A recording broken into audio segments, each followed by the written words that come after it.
নমস্কাৰ এছপিএন কল সকলোকে job master Assam চেনেলটোলৈ স্বাগতম জনাইছোঁ। আশা কৰোঁ সকলোৰে ভাল। অসম চৰকাৰৰ ভূমি সংৰক্ষণ বিভাগত নতুনকৈ পদ মুকলি হৈছে। আহকচোন পদখিনিৰ বিষয়ে বিতংভাৱে আলোচনা কৰোঁ। ভিডিঅ'টো আপোনালোকে অলপো স্কিপ নকৰাকৈ শেষলৈকে চাব, তেতিয়াহে ভালদৰে বুজিব পাৰিব এই পদখিনিৰ বাবে কোৱালিফিকেশ্যন কিমান লাগিব, জবৰ লোকেশ্যন ক'ত হ'ব, চেলাৰী কিমান হ'ব। অসম চৰকাৰৰ ভূমি সংৰক্ষণ বিভাগত 16টা পদ মুকলি হৈছে, যাৰ এপ্লাই কৰাৰ লাষ্ট ডেট হৈছে 9/8/2025।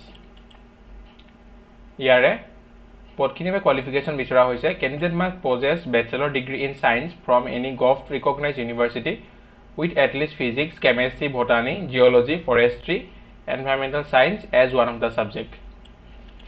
কেণ্ডিডেটগৰাকী এডুকেশ্যনেল কোৱালিফিকেশ্যনৰ গ্ৰেজুৱেশ্যনত তেখেতৰ চায়েন্স থাকিব লাগিব বা chemistry, botany, geology, forestry, physics এইকেইটা ছাবজেক্টৰ যিকোনো এটা থাকিব লাগিব। লগতে bachelor degree in agriculture engineering, civil engineering থাকিব লাগিব বা এগ্ৰিকালচাৰত এই বেচেলৰ ডিগ্ৰী থকা হ'লে হ'ব। পোষ্টখিনিৰ বাবে চেলাৰী হ'ব 22,000 টকা ষ্টাৰ্টিং, 97,000 টকা মেক্সিমাম। লগতে পে'মেণ্ট ফ্ৰী হ'ব, লগতে গেট পে' থাকিব 10,300 টকাকৈ।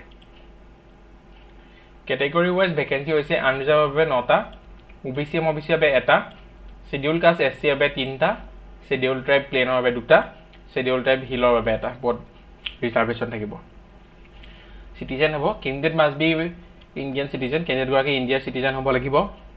লগতে residentship, the candidate must be permanent resident of Assam, candidate must produce PRC issued in for educational purpose, employment exchange registration certificate as proof of residency along with online application form।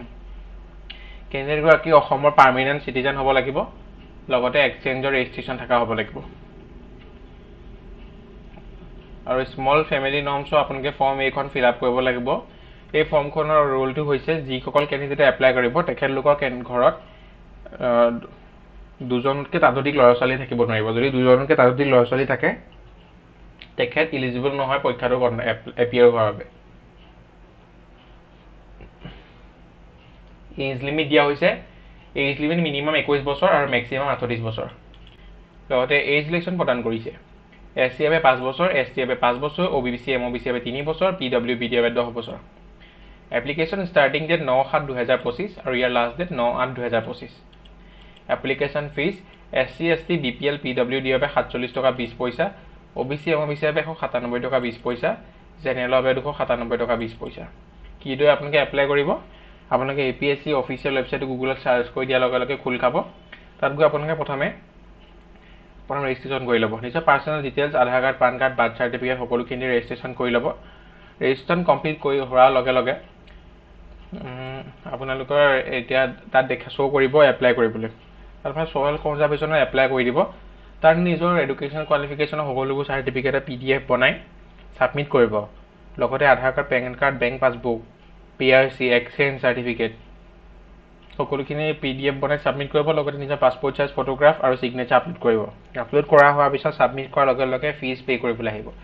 ফিজটো pay' কৰি দিয়াৰ লগে লগে এটা reference ID generate হ'ব। Reference IDটো লগত ৰাখি থ'ব। ফিউচাৰ যেতিয়া এডমিট কাৰ্ড ডাউনলোড কৰিব এই ৰেফাৰেঞ্চ IDটো আপোনালোকক বহুত হেল্প কৰিব।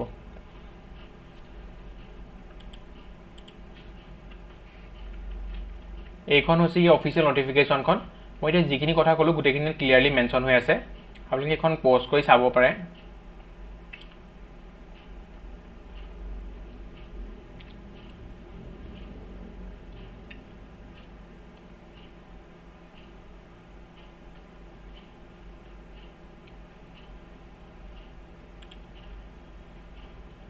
ইমানখিনি আছিলে অসম চৰকাৰৰ ভূমি সংৰক্ষণ বিভাগত মুকলি হোৱা পদখিনিৰ বিষয়ে এটা ডিটেইল ডিছকাশ্যন। আশা কৰোঁ আপুনি ভিডিঅ'টো চাই ভাল পালে। যদি ভিডিঅ'টো চাই অলপ হ'লেও লাভজনক হ'ল বুলি ভাবিছে তেন্তে লাইক কৰিব, লগৰ বন্ধু বান্ধৱীৰ সৈতে শ্বেয়াৰ কৰিব, লগতে চেনেলটো ছাবস্ক্ৰাইব কৰিবলৈ নাপাহৰিব। ধন্যবাদ।